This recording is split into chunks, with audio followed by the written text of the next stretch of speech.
Everyone who knows boxing has heard of Larry Holmes. And if you're old enough, you're sure to remember his famous victories against Ollie Norton and Shavers, along with his losses to Tyson and Spinks. But what about his later fights? All the controversy and the life he's living today. Not so familiar then. Let's take a look at what's now become of this once formidable boxer. Ask most boxing fans who was the greatest of all time, and most of them will say Muhammad Ali, without a moment's hesitation. But if you then ask them to name their top 10 heavyweights, they might add to the list Rocky Marciano, Joe Louis George Foreman, Mike Tyson Lennox Lewis, Joe Frazier Evander Holyfield and the like. And alongside these illustrious names, comfortably sits Larry Holmes, the owner of what was arguably heavyweight boxing's most fearsome left jab. His record and achievements in the ring mean he fully deserves his place in the pantheon of heavyweight greats. But his career inside and out of the ring was often tinged with controversy and sometimes regret. His fight with Jerry Cooney was laced with racial overtones, and it featured one of the most distasteful build-ups of any fight for a long time, rightly or wrongly. After his bout against former sparring partner Muhammad Ali, he became a figure of hate among a large section of boxing fans. At least for a time, he almost attained boxing immortality before falling at the last hurdle in his attempt to match Rocky Marciano's record of 49 wins and no defeats. His career in life hit the highs, but it also touched the lows, with his infamous altercation with Trevor Berbick outside the Diplomat Hotel being a perfect example. Some might say that, although in his prime, he was among the top heavyweight ever to lace them up, in later years he tarnished his legacy by being involved in fights he didn't need to take. So was he truly a legend of the sport, or did he fall short of achieving his full potential? Holmes didn't take up boxing until he was 18, and from his mediocre amateur record, you wouldn't have guessed he was destined to achieve greatness. But after turning pro, he found work as a sparring partner for Muhammad Ali, Joe Frazier, the hard-hitting Ernie Shavers and Jimmy Young. And it was then that he realized he may have something about him, because he thought if he could share a ring with these boxes and give a good account of himself, despite his lack of amateur or a pro experience, then perhaps he had some kind of talent for the sport. After all, this apprenticeship served as a sparring partner, stood him in good stead, and he just kept on winning. In his 27th fight, he met Shavers himself and upset him in an easy victory. This landed him a shot at Ken Norton's WBC title, which he duly claimed by way of split decision.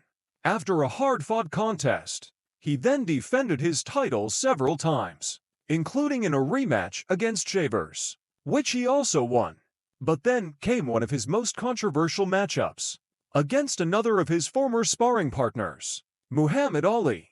The fight was originally supposed to take place in Rio de Janeiro's iconic Maracana Stadium, but that was called off, and the bout was finally signed for Caesar's Palace in Las Vegas. But that's when the real controversy started, because Ali was by this time not only way past his prime, but also in significant decline.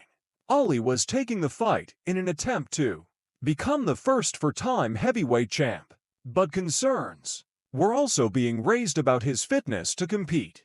As a result, he was sent for a neurological checkup, a checkup that, with hindsight, he should never have passed. During the exam, Ali was unable to touch his finger to his nose correctly, and he had trouble coordinating the muscles used for speech. He even lacked the agility to hop on one foot, as well as any regular man of his age should have been able to do, let alone a world-class athlete about to step into a professional boxing ring. So in short, the symptoms of Parkinson's disease were already clear to see. Yet astonishingly, he was still cleared to box, and the outcome was a foregone conclusion. Holmes stopped a lead for the first and only time in his entire career, and Sylvester Stallone, who watched the fight live, famously remarked that it had been like watching an autopsy. on someone who was still alive. But what many boxing fans saw was their defenseless hero, the man who had once been the greatest to ever do it, being beaten up by a merciless aggressor. And this caused a vicious backlash against Holmes. If you remember watching it back then, it probably still makes you wince to think of it, and it's not likely to be a video you'll enjoy looking up and watching back if you've never seen it before. However, Holmes was just doing his job. The fight should never have been made. And it wasn't his fault, it had been. He had done countless rounds of sparring with Ollie, and had huge respect for him. In the interview after the fight, he was seen with tears in his eyes. And when asked why, he said it was because of the respect he had for his opponent. He then added that he fought one of the baddest heavyweights in the world today, and you cannot take credit from him. This showed he knew how little this victory over a shadow of the boxer Ollie had once been really meant. For his part, he blamed Ollie's earlier fight with Shavers for most of the damage that led to Ollie's Parkinson's, although the blows that Holmes credited to Ollie's account certainly wouldn't have helped. In his next fight, Holmes defeated Trevor Berbick, Ollie's final opponent before he quit for good, and Holmes's fight against Berbick would ignite a feud between the two men that would finally come to a head 10 years later. Remember that, because we'll come back to it in a moment. 3 fights after that came another of the most controversial moments in Larry Holmes's boxing career, and that was his bout against Jerry Cooney in a fight promoted by Don King. Jerry Cooney was cast as the Great White Hope, the man who would beat Holmes to become the first white heavyweight champion in 22 years. In the build-up, Cooney appeared on the cover of Time, Sports Illustrated magazines for their coverage of the fight, rather than the champion Holmes. Members of Cooney's team stoked the flames of racial tension by wearing clothing displaying the words, "Not the white man, but the right man." And Holmes himself stirred the pot by claiming that if Cooney hadn't been white, he wouldn't have been paid as much. Holmes has always been outspoken, and it's unsurprising that he voiced his opinion in this way. He may have had a point though, since the champion and challenger received a 50-50 split of the purse, which, let's say, is not exactly the normal way of things. At the fight, it was rumored that white supremacists would try to murder Holmes, so black activists also turned up to protect their man in case of trouble. As a result, police snipers had to be deployed around the arena at Caesar's Palace as a precaution. At the start of the fight, the ring announcer then broke with tradition by introducing Holmes the champion first and Cooney the challenger second, something that caused outrage in parts of the boxing community. In the fight itself, Holmes came out on top, taking victory by TKO in the 13th, maintaining his still unbeaten record. Holmes and Cooney went on to become good friends in later years, suggesting that the racial tensions had been manufactured by the promoters to sell the fight.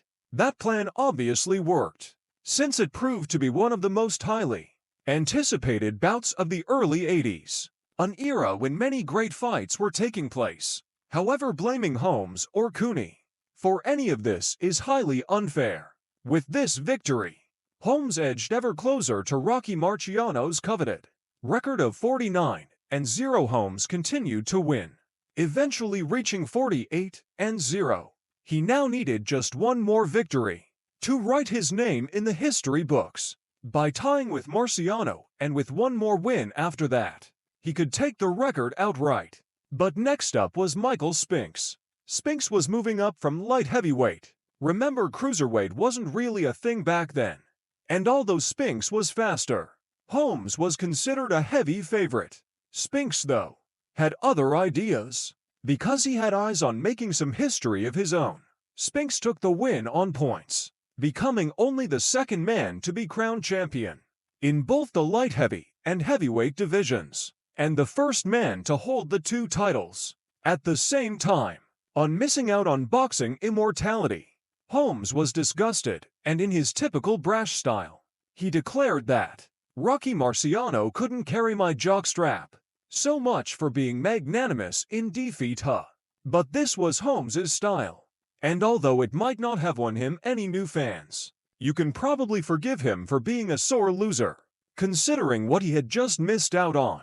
The two then contested a rematch which Holmes also lost. He followed this up in a post-fight interview by uttering the unforgettable words, "The judges, the referees, and promoters can kiss me where the sun don't shine. And because we're on HBO, that's my big black behind." And then, having suffered these two unbearable defeats that leave almost anyone sour, he retired. Holmes wasn't done just yet, though.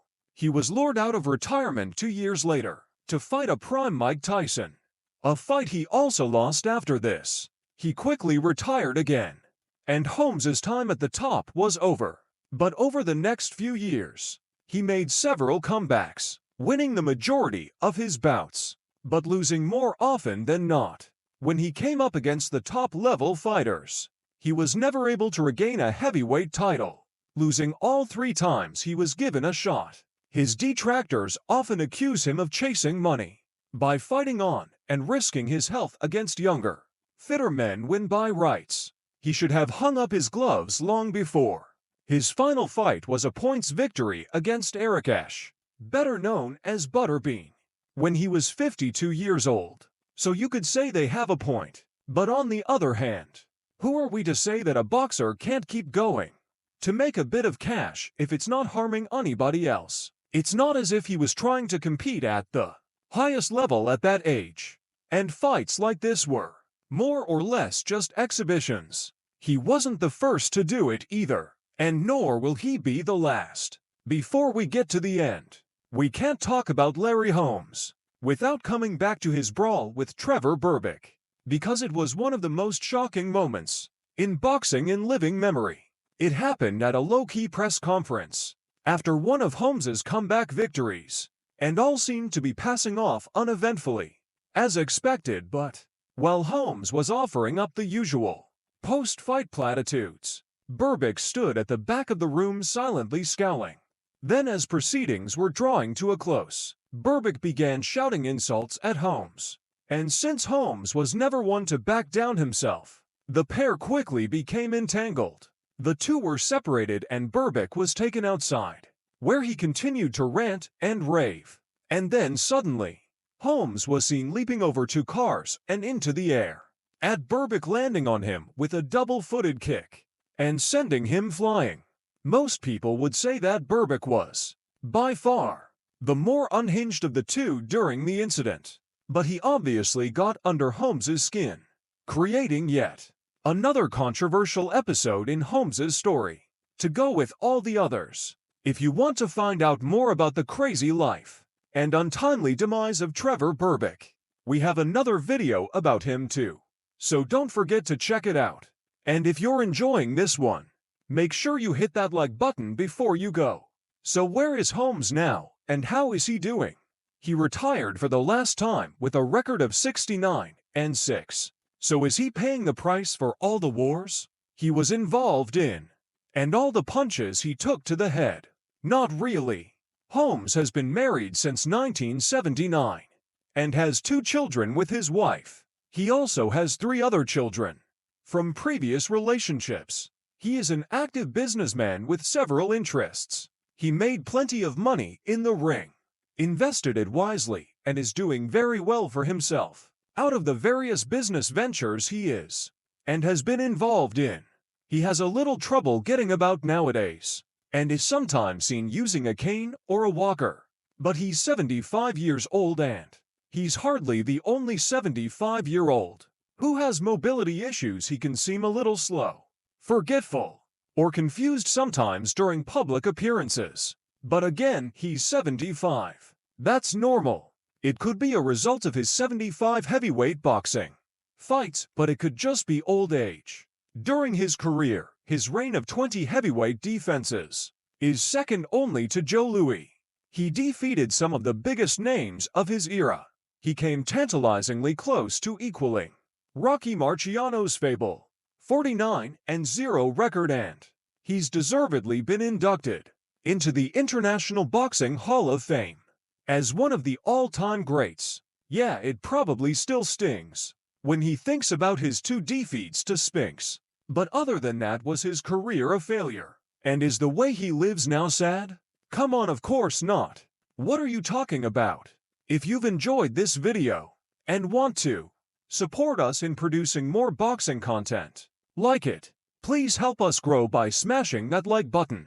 And don't forget to subscribe so you can catch our new videos as soon as they come out. See you on the next one.